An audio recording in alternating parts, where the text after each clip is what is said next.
Voy a hablar del punto de vista, voy a hablar del tono y voy a hablar del inicio del relato. Esto quiere decir que vamos a empezar nosotros ya a escribir nuestros cuentos.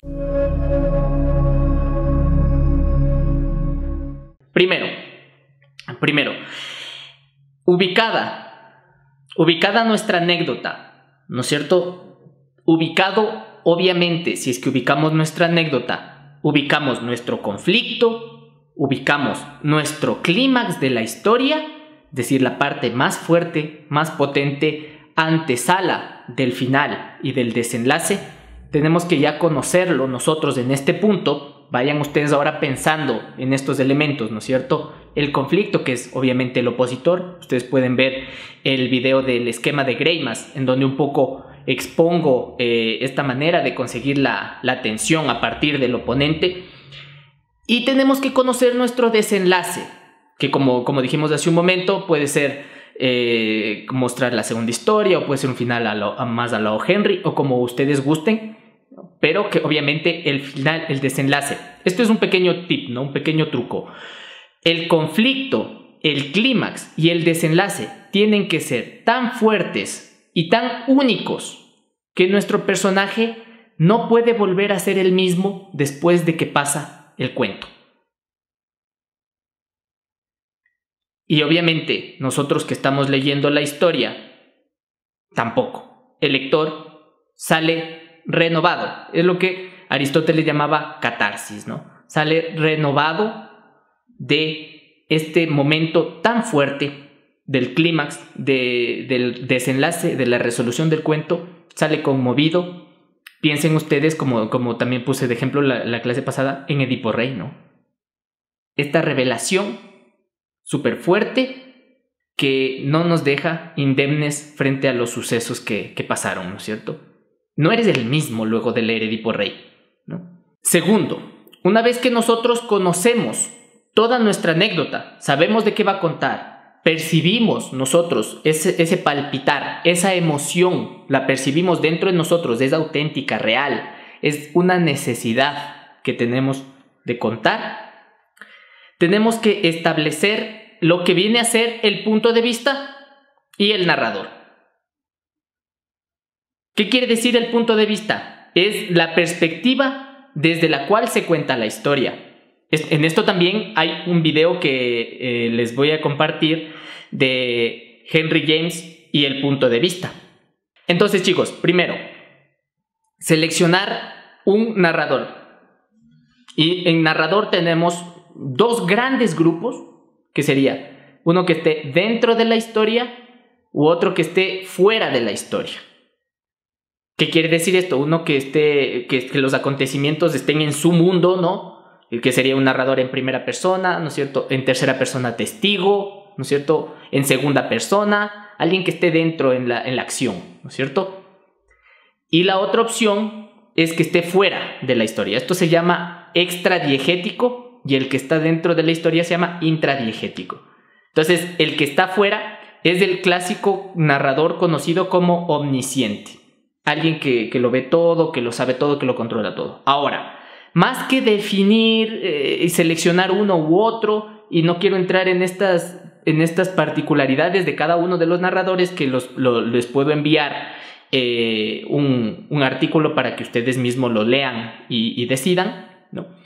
Tenemos que pensar en la funcionalidad que cumple nuestro narrador para nuestra historia. Es decir, si seleccionamos un narrador en segunda persona, no es solamente como un ejercicio técnico de contarlo en segunda persona, que técnicamente puede tener cierto reto, sino que tiene que tener una funcionalidad. Narrador en segunda persona significa decir, referirnos al tú, ¿no? Tú llegaste y te sentaste en la sala, y te abriste una cerveza y luego la dejaste a medio tomar, te levantaste y me diste una cachetada. Por contar cualquier cosa, ¿no? A ver, ¿qué es lo que pasa ahí? Hay una apelación por función conativa directa al lector. Es decir, cuando lees tú, el tú El lector se siente involucrado porque está hablándonos con este tiempo verbal, ¿no es cierto? Entonces, más allá de que esto pueda ser atractivo porque no es muy común, ¿no? Etcétera, si es que seleccionamos nosotros un narrador en segunda persona, tenemos que, sobre todo, identificar el por qué. Voy a poner un ejemplo más. El narrador omnisciente, que es la otra cara, ¿no? El que está fuera, el extradiegético, el que de alguna forma nos va a permitir tener una distancia, y muchas veces cuando tenemos algunos personajes se puede meter en las cabezas de los personajes y decirnos qué siente cada uno, ¿no? Como si fueran protagonistas cada uno, etc. Ya depende también de... Fíjense ustedes que aquí se ve muchas más posibilidades de cómo vamos a narrarlo, de qué vamos a emplear técnicamente o cómo vamos a emplear técnicamente este narrador, ¿no? Entonces, también pensar el por qué tenemos esta distancia. El narrador, digamos, un truquito, narrador en primera, los que están dentro de la historia, se puede jugar con lo que se conoce narrador poco fiable, es decir, que el lector siente en algún punto que no le puede creer al narrador, ¿no? Que por algo está mintiendo, jugando, ocultando algo. En el narrador omnisciente, lo que suele ser común es que es un narrador, digamos que dentro de lo que vendría a ser lo neutro, ¿no? Toda esta perspectiva, el panorama de lo neutro, sin lenguajes raros, porque es como alguien fuera de la historia, no se permite mucho lo coloquial, aunque prácticamente puede hacerse todo, chicos, pero estoy hablando de generalidades. Y sobre todo eso que digo, ¿no? Es como alguien que controla desde arriba, todo va viendo lo que pasa, narra como quiere, tiene más libertad. Ahora, recomendación para lo que estamos haciendo nosotros. Muchas veces lo que se puede jugar y que es interesante, es muy utilizado este recurso. Les dejo dos opciones. Bueno, pues puede usar usted cualquiera, pero les dejo dos ejemplos si quieren. El uno sería un tercera persona testigo que narra la historia de un protagonista que es el agente, el móvil, el protagonista, el héroe, el más interesante de la historia. El narrador cuenta su historia desde dentro de la historia y cuenta sus hazañas. El narrador también tiene que tener algo interesante, pero el interesante es el otro. Tan interesante que le hace a este narrador, le cautiva para contar sobre él. Ese es un recurso y suele ser más utilizado que en el cuento, en la novela. Y la segunda que les recomiendo y que creo que es más asequible, y estamos buscando no complicaciones técnicas ahora, ¿no? Sino expresar una emoción, una idea. Así que no nos compliquemos mucho buscando un narrador más particular y estas cuestiones técnicas, ¿no? Yo recomiendo que sea uno que nos resulte más cómodo. Simplemente creo que en este punto el que tendríamos que elegir es uno que venga naturalmente con lo que nosotros sentimos, primero obviamente viendo la función que queremos dar, pero que no sea un reto técnico por ahora, ¿sí? Es decir, algo que surja naturalmente de cómo narrar. El que estaba diciendo en primera persona, este es el que les recomiendo a ustedes, porque es como nosotros hablamos. Si es que nuestro personaje es cercano a nosotros y nosotros vamos a escribir un cuento hablando como nosotros hablamos, por ahora que estamos iniciando, y esto lo decía Scott Fitzgerald, es recomendable que sea así. Si es que ustedes quieren hacer otra, pues no hay ningún problema, pero ya les digo, esto les puede a ustedes ahorrar tiempo si es que es más sencillo realizarlo, ¿no? Y sin problema, pues tampoco pasa nada. Si es que les resulta más fácil narrar en omnisciente, siéntanse libres de hacerlo también, ¿sí? Entonces, bueno, eso respecto del narrador. Más importante que el narrador, o igual equiparable, pero digamos otro segundo punto para tener en cuenta respecto de esto, es lo que dije, el punto de vista. Este punto de vista significa el foco, o digamos en las cámaras es muy visual, incluso perceptivo en el lenguaje del cine, ¿no? La focalización, ¿no? Cuando nosotros tenemos, por ejemplo, un plano en el cine, siempre la cámara enfoca a alguien, ¿no? Y desenfoca el resto, ¿no es cierto? Ya, digamos que eso es.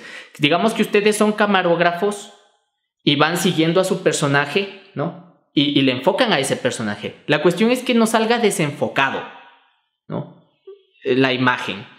Entonces tenemos que poner en cuenta y eliminar toda la información del exterior, difuminarla, sigo con la metáfora, difuminarla, para que la atención del lector y todo lo que narremos se quede en lo que es pertinente de nuestro personaje, que va a ser el foco de la narración.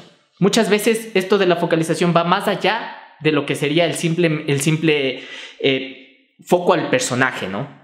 Sino que el foco es hacia todo lo que nos pueda transmitir la emoción o la tensión con T, ¿no es cierto?, que nos va a llevar al clímax, el desenlace del cuento. Y es prácticamente mantenernos dentro de lo que sería nuestro tema, nuestro personaje, y todo lo que se narre no tiene que ser arbitrario, sino que tener que ver con ese personaje, ese foco, ese conflicto y el desenlace de la historia, ¿no?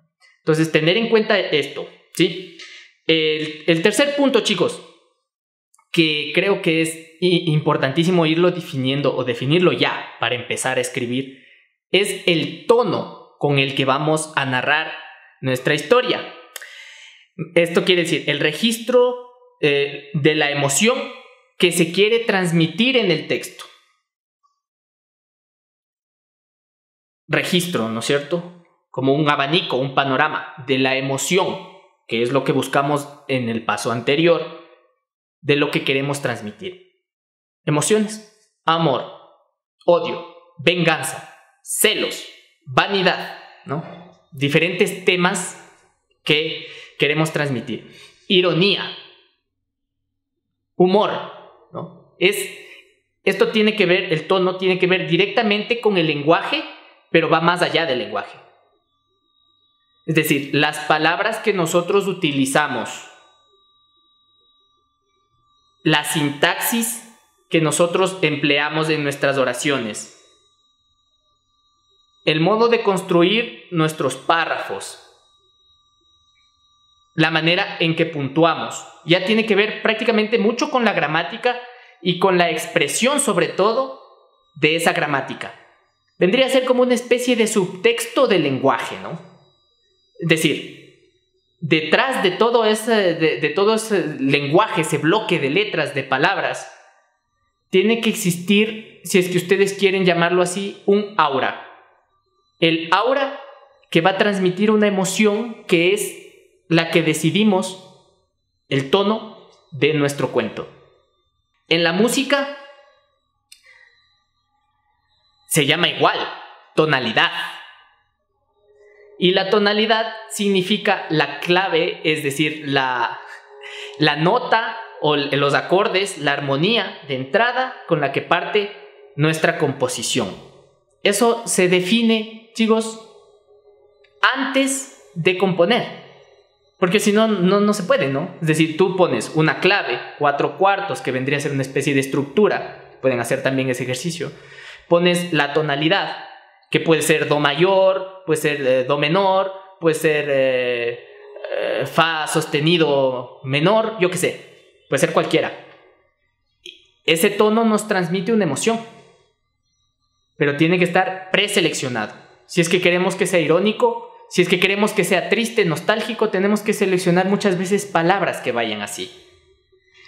Yo recuerdo, a ver, tendría que comprobarlo, pero recuerdo que creo que era Juan Carlos Onetti quien enlistaba alrededor de una tonalidad, alrededor de esto que estamos hablando, de una especie de aura, palabras similares. Entonces, por ejemplo, no sé, gris,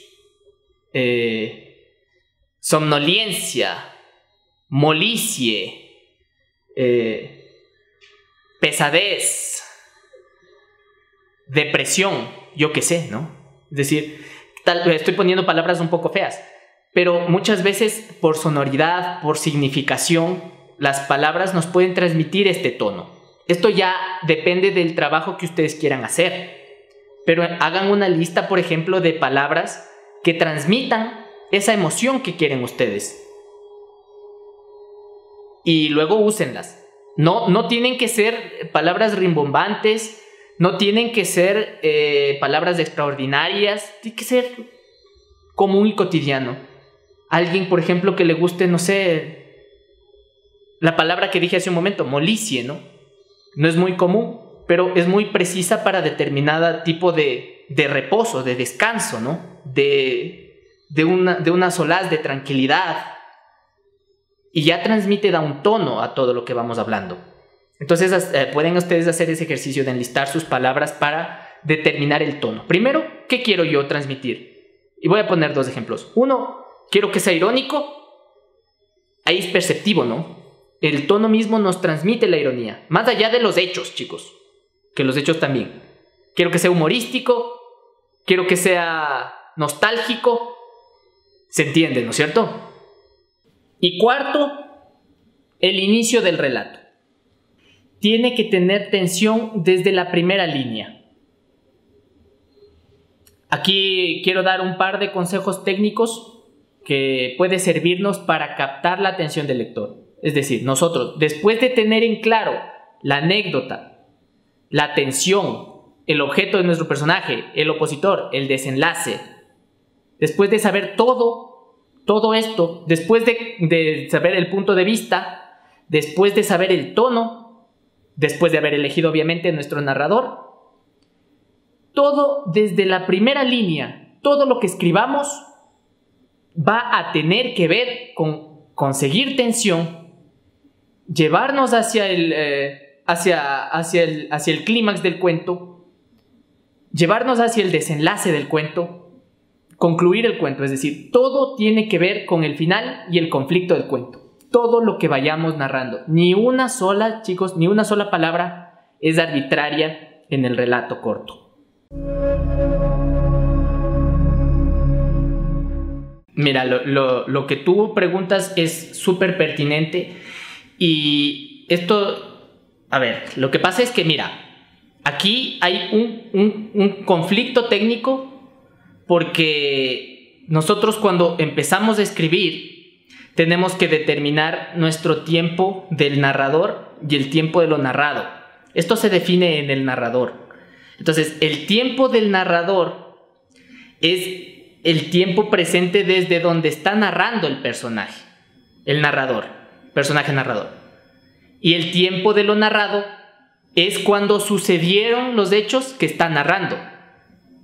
Entonces, no puede cambiar como tal a menos que tu cuento sea presente real en ese instante y tu narrador sea primera persona protagonista. Si es que es, y tiene que ser ese presente, porque si está narrando algo del pasado, la emoción le va a llegar ya atravesada por el tiempo y no puede cambiar el tono. No sé si se me entiende. O sea, si es que es presente y primera persona, sí, puedes ir demostrando cómo la evolución del personaje a través del cuento, pero yo creo que tal vez hay alguna otra, aunque ahora no se me ocurre otra combinación, pero yo creo que esa es de las pocas que permite que eso suceda, porque si no sería artificio, sería un mal truco, mal hecho, porque todos los acontecimientos ya pasaron. Si es que alguien narra algo del pasado y lo que él siente en el futuro, donde está narrando, no va a cambiar. Perdón, Santiago, lo que siente en ese momento, de acuerdo a las nuevas circunstancias que se dan. Sí. El sentimiento de esa persona cambió. Si antes era de impotencia, ahora es de quién va a tomar la batuta. Entonces, va a cambiar esa emoción inclusive. Sí, pero desde el punto de vista del narrador, no. Porque si es que ya cambió y por eso está contando el cuento, a menos que hagas que por alguna razón cambie mientras está contando el cuento, pero es artificial, raro, ¿no? Hay un texto de Vargas Llosa que se llama El Tiempo, donde habla precisamente el tiempo del narrador, el tiempo de lo narrado. Yo les envío para que ustedes vean esto, porque también, a ver, son cosas que hay que tener en cuenta, ¿no? Y es buena tu pregunta porque me hace a mí caer en cuenta que no hablaba de eso, no he hablado de eso. Hay que definir eso también, que está dentro de lo que es definir un narrador. Y fíjate que el texto de Vargas Llosa no es sobre el narrador, sino es sobre el tiempo, ¿no? Robert Louis Stevenson pone en sus primeros párrafos de los cuentos y en sus primeros párrafos de algunas historias, novelas más largas, ya el conflicto casi resumido, ¿no? Algunos autores hacen eso. No estoy diciendo que hagamos eso, pero lo que quiero decir es que tengamos toda la perspectiva de lo que va a ser nuestro relato. Nosotros como autores lo conocemos y lo estamos presentando de determinada manera, revelando información para cumplir cierto efecto. Entonces, tener en cuenta que tenemos que conocer todos estos detalles de nuestra historia, nuestros personajes, posibles cosas que harían, lo que no harían, lo que dejarían pasar, etcétera, ¿no? Conocerlo nosotros, aunque no lo pongamos en el cuento. Tenemos que hacer dedicar un tiempo a meditar sobre todo esto, definir estos aspectos de los que he hablado el día de hoy, y luego de tenerlo identificado todo esto, sentarnos a escribir la primera línea. Y como digo, esta primera línea, chicos, tiene que contener la primera línea, el primer párrafo y todos los párrafos, tiene que contener ya en sí el conflicto, el desenlace y todo lo que va a suceder en el cuento. Tiene que estar ahí. O sea, a ver, aunque no esté explícitamente, no vayamos a poner, ¿no? Tiene que haber esa conciencia de que desde la primera línea estaba clarísimo lo que iba a pasar al final.